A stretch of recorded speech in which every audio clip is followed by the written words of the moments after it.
This is Hal Electronica, and you're listening to the podcast Unapologetic by Eric King. Welcome back. Unapologetic with Eric King. I'm going to go ahead and bring in the one, the only Olivia Gardner. She is a licensed professional clinical counselor. She's also one of my former students, so she's doing me a favor right now by even coming on. What's going on? I call her OG, and I think I've been calling her OG since she was a student with me. What's going on, OG? Absolutely. What's going on, Mr. King? How are you? How you feel? You still calling me Mr. King? That's all good. What's good, OG? How you been? I've been really good. How about yourself? I've been all right. So you're gonna join us for a little bit, right? While you in between work. Tell them what you do. All right. So I am a teacher as well as a licensed therapist. So I do assessments and diagnosis for people seeking counseling services. All right. And you have one of the best teachers, right, in substance abuse counseling or substance abuse I counseling, right? Yes, I did, and he even inspired me to go on to complete my work to get my chemical dependency license. So yes, I did. Well, you're doing big things, so I appreciate you. All right, so let's jump into it. In your work, a lot of times I like to ask all mental health providers this question. In what you do, how do you define emotional wealth in what you do, and why does it seem like it's often overlooked in conversations?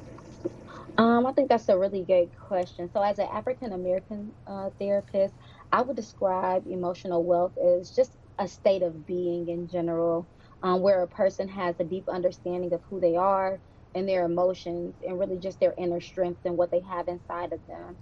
Yeah. And just being able to see what they're fully capable of and being able to regulate their emotion, offer empathy to others, and just cultivate positive relationships. But I do feel as though emotional wealth is often overlooked in conversations, especially when we're talking about generational success and things like that. Typically, because generational success focuses on more material achievements, I want to say, Hmm. where that's like being financially stable, education, advancing in your career, and like those tangible things. Whereas emotional well being and healing, when you look at mental health, it's more abstract. You can't really quantify what that means. Right. So, and even when you're looking at how mental health is viewed in the Black community, and for years it came with a negative stigma, that's more so changing in recent years. But when you think about generations prior, you know the phrase, what happens in this house stays in Right. this house. Right. And we're just taught these things like we have to hustle to achieve success, and survival is the priority Hmm. Hmm. versus self-care. But when you look at real generational success, it requires more than just material wealth. It's something that you have to do, that you have to look at your traumas and just the healing process in general. Right. When earlier today, or during my first segment, we talked about this concept of emotional neglect. As a teacher, and you're seeing students, and you're also working with students, how often are you, I guess, working with students who at home are receiving some form of emotional neglect? Every single day. Every single day I see it, and I see it when I come to work and I see what they need from me. Hmm. So when they're coming to me and they're wanting hugs and they're wanting to have these conversations, and the things that they are wanting and willing to discuss with me that stretch far beyond any work that I do in a classroom, I really see where they lack that, or they don't have a Mm. space for that, or somebody that will help them dive deep into their feelings. Because when you look at it, oh, in some household, you're a kid, you don't have any feelings. I Right. tell you how to feel, you can't express that. There's not safe places to do that. So I see that every single day. Right, right. So this idea that you're working with kids, you're working with, and you're seeing things. So what are some signs that in your day-to-day work, both as a teacher as well as a mental health advocate, that there's unhealed trauma? What are some things that you're seeing either in the population that you've worked with, or just population that you would like to work with? That concept of unhealed trauma. I see unhealed trauma show up so much for me, um, and how people may be avoidant and they're silent about discussing things that are uncomfortable, or silence about discussing their emotions, or feeling like they Mm, can't discuss their emotions.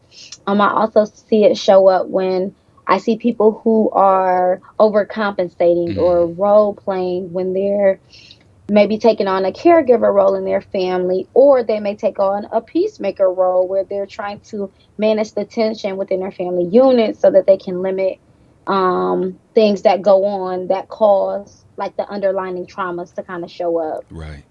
What is this idea of healing forward? And can you speak a little bit about how healing can be translated into some form of generational legacy or some form of generational wealth? So first, the concept of healing forward and how doing that can, transition into some form of, generational wealth that is beyond money. Absolutely. So healing forward really just shifts the perspective on healing for something that's personal to Hmm. something that extends far beyond just an individual and can help others. So when you heal forward, it not only helps the individual, but it helps anyone that they come in contact with, especially when you're looking at making it a transferable legacy. So when you're looking at healing forward, you're thinking about how it can help other people and what it means to grow and obtain some emotional intelligence gained from just personal healing that can be passed down, and even just creating healthier patterns for future generations that could look like breaking generational traumas and curses, quote unquote, within our community, Yeah. or just creating safe spaces for certain conversations, and even just healthy coping strategies, because a lot of people don't have healthy ways to cope with things in life. So it's just overall just shifting the norm. Yeah, that idea of shifting the norm also goes with raising kids. So, quite often in my practice at Mental and Emotional Wellness Centers of Ohio, we do a lot of work in working with clients that are parenting from hurt. When you see this, can you talk a little bit about raising kids while navigating this idea of healing? Can you talk a little bit about that? Yeah, so when you're thinking about raising children, you think about the things that how you were raised, it kind of shows up at times if we're unaware. So it may look like just creating a safe space or environment to navigate personal healing as a parent, just to even start with, which can be hard, but it also can have some rewards. So as a parent, um, some can heal by even just creating a space where their children feel safe, supported, seen, and heard, Hmm. which is want something that can help, and that can even tie into just the emotional wealth piece. They can also just model being vulnerable, Mm, practice active listening, right. and then just embrace self-care and model what that looks like for their children. So this concept of self-care has been coming up a lot in more recent years, and just taking care of yourself and being mindful of things. And I think the one of the biggest things that I come across in the work that I do is parents, teaching parents to be mindful of their triggers Hmm. and the things that trigger them, Right. so that when they're having these conversations and they're talking with their children, they understand what part of it triggers from their past may trigger them, or past experiences may trigger them, and not allowing that to have an emotional reaction when they're navigating the relationship with their children and how they respond to certain things. I love that. I love that. I was taught that there are three ways that we all learn. One is being taught or spoken to, right? Didactic, literally Hmm. what you're doing. The second way is trial and error. And that third way is modeling or role modeling.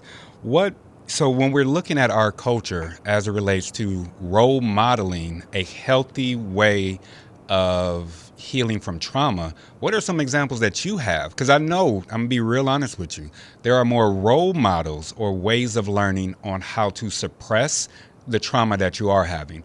What about, Hmm. role models within our culture or our community that are showing ways to heal from generational trauma? You got anybody or anything or any examples?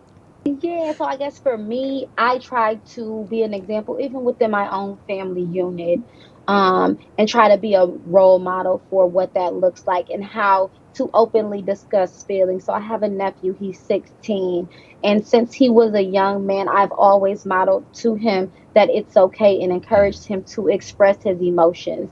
So when I say that my nephew is so in tune with his emotions and he understands and he can speak highly and is not afraid to speak about how he feels or Hmm. things that bother him or asks for space when he needs it with his aunts and with his mother as well. And I like that within my family unit, we welcome that. So Love if it. he goes to his mom and says, "Hey, mom, I don't like it when you did this. It made me feel like this." Mm, She is not instantly triggered. She is able to speak from a place where she's working to understand him and working to see if his point of view is valid and how they can work to meet some common ground. love it. And I think that's something that we've really worked on within our family unit to try to cultivate. Love it, love it. All right, last thing, because I know you got to get back because the kids are coming back. Last thing, we cannot end this segment without you giving some advice or direction. So, what are some advice that you have for our listeners to begin their healing journey and their process today, right after they get done listening to you? What can they do? So I guess to even begin the healing journey, it's just good to understand that it can be very, very overwhelming. Hmm.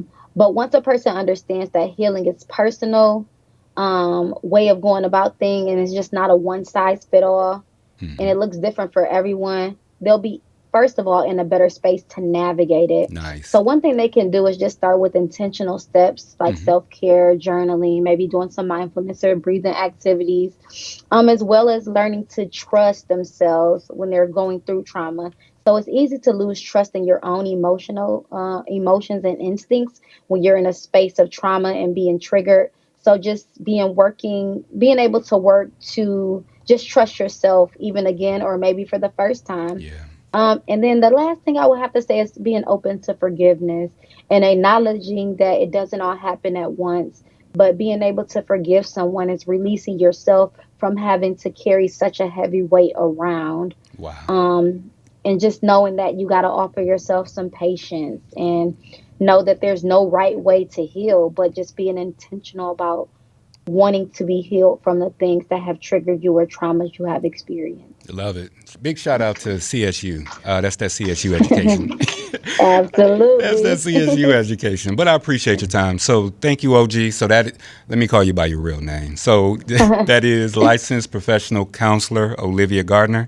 She has allowed her time to come on and just give us some nuggets. And how can, if they want to, connect with you or also, see,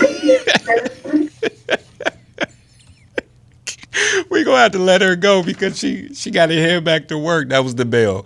But if anyone would like to connect with OG, you can bring her up on LinkedIn. Do you got any Facebook or anything that you want people to contact you at?